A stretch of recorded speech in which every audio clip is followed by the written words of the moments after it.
Ellen's courage on the mission field. Trials and triumphs in travel. Have you ever woken up at 4 a.m. knowing you were about to face an impossible day?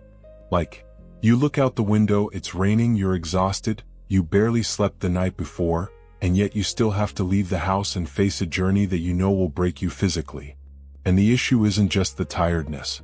It's also that you know people are waiting for you at the end of this journey, people who need you, but who might not even want to listen to you. They might even reject you.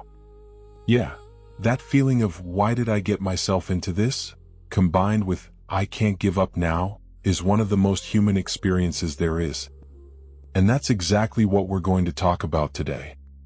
I spend too much time thinking about stories of courage, faith, and resilience. If you are someone looking for inspiration to face your own trials, go ahead and click the subscribe button and leave a like if this video helps you. Today we are going to dive into the life of Ellen White, one of the most fascinating figures of the 19th century, and the missionary journeys she faced. And listen, when I say faced, it's not an exaggeration. We are talking about a woman who traveled over 100,000 miles, 160,000 kilometers, throughout her life. To give you some perspective, that's nearly 4 complete trips around the earth. But here's what most people don't realize. She did this at a time when traveling 30 miles could literally kill you. Now you might be thinking, Nick, but she had faith. Doesn't faith make everything easier? And that's exactly where the misconception lies. We grow up hearing that faith is like a magic shield. You believe in something greater and your problems automatically disappear. It's not like that. It wasn't like that for Ellen, and it's not like that for anyone. Faith doesn't eliminate the pain. Faith doesn't eliminate the exhaustion. Faith doesn't make it rain less when you're crossing a muddy road. What faith does, and this is where it gets interesting, is change the why you face all of it. Ellen White was not immune to suffering. She suffered from chronic health conditions. She had attacks of shortness of breath. She would lose her voice in the middle of lectures. And yet, between 1844 and 1915, she traveled constantly, visiting communities scattered across the United States, Europe, Australia, and even remote places where there were no paved roads, hospitals, or any kind of comfort. And here's a number I want you to remember. In the 1870s, the mortality rate among long-distance travelers in the United States was approximately 12 to 15 deaths per 1,000 people per year. This means that for every 100 people who set out on extensive journeys, at least 1 or 2 did not return alive. Ellen knew this, and she still continued. Look, we need to understand the context here.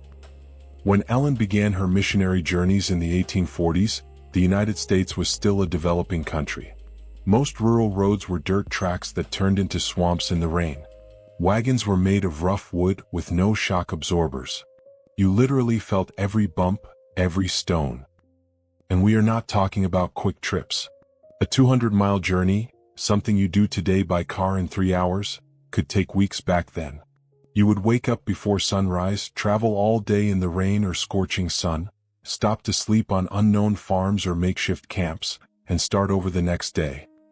There is one specific account from 1876 that struck me. Ellen was traveling from Michigan to Kansas, about 560 miles.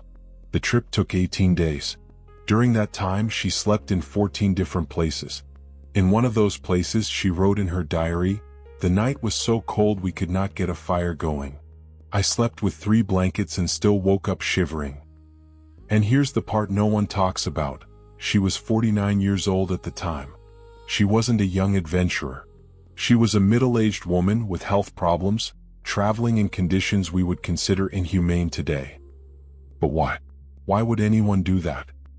This is where psychology comes in. There is a concept called transcendent purpose, the idea that humans can endure unimaginable suffering when they believe they are serving something greater than themselves. Viktor Frankl, a Holocaust survivor and psychiatrist, wrote about this in the book Man's Search for Meaning. He observed that in concentration camps, the people who had a strong why could endure almost any how. Ellen had a crystal clear why. She believed she was carrying a message that could change lives. And it wasn't an abstract belief. She saw the results. She would arrive in towns divided by theological disputes, personal conflicts and destroyed families, and through her words, through her presence, things would change. But listen, that doesn't mean it was easy. In 1868, Ellen visited a small community in rural Iowa. The town had about 200 inhabitants, and the local religious community was literally tearing itself apart. Half accused the other half of doctrinal deviations. Families stopped speaking to each other. People who grew up together became enemies. Ellen arrived there after an 11-day journey. She was sick. She was exhausted. And when she began to speak, half the room stood up and walked out. Now, you might be thinking, Nick, I would have given up right there. And she almost did. Here's what most people don't realize about faith and courage. They don't eliminate doubt. They coexist with doubt. That night in Iowa, Ellen wrote in her diary, and this was published years later, that she felt completely defeated. She questioned whether she was doing the right thing. She questioned whether it was worth continuing. She even questioned whether God really wanted her to be there. And this is where it gets really interesting. The next morning, Ellen had a vision. Now, regardless of what you believe about spiritual visions, what happened next is documented and verifiable.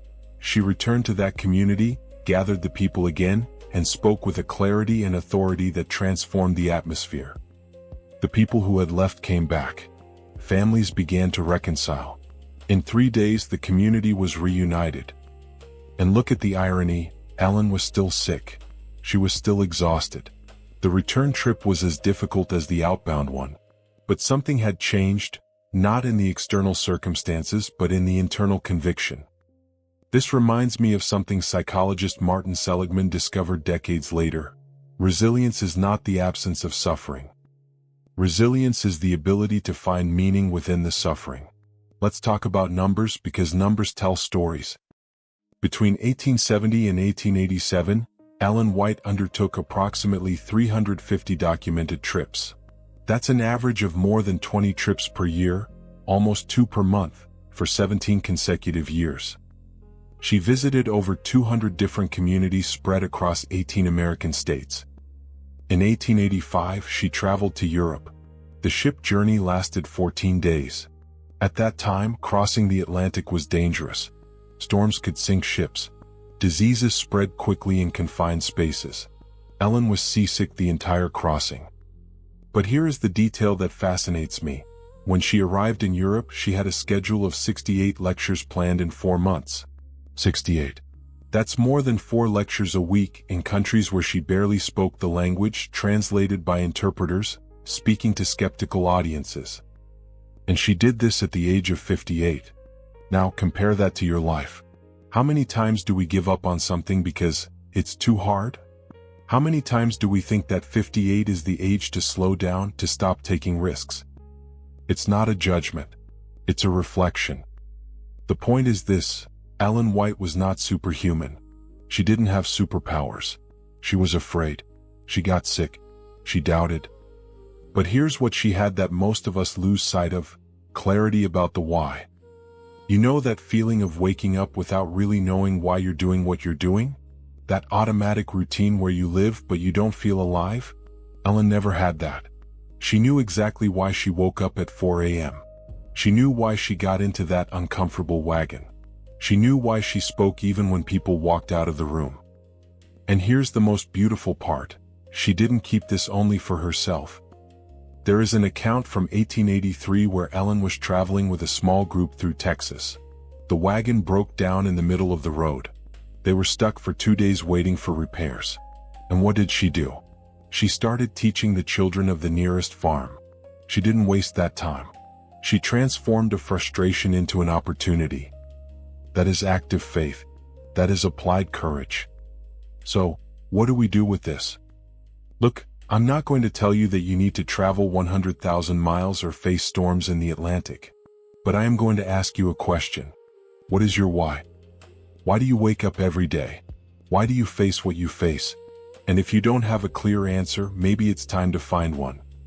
Ellen White shows us that courage is not the absence of fear. Courage is looking at the fear, the exhaustion, the doubt, and deciding to keep going anyway. She shows that faith is not comfort. Faith is commitment. She shows that the greatest journeys of our lives are not measured in miles, but in moments where we choose not to give up. And the truth is, each of us is on a journey. It might not be in a wagon through Kansas. It might be in an exhausting job. It might be in a difficult relationship. It might be in an internal struggle that no one sees. But the question remains, are you going to give up when it gets tough? Or are you going to find your why and continue? If this video helped you in any way, leave a like. Subscribe to the channel if you want more stories about courage, faith, and resilience applied to the real life of Ellen White. And tell me in the comments, what is the biggest trial you are facing right now? It doesn't have to be something grand. Sometimes the greatest battles are the invisible ones. See you in the next video.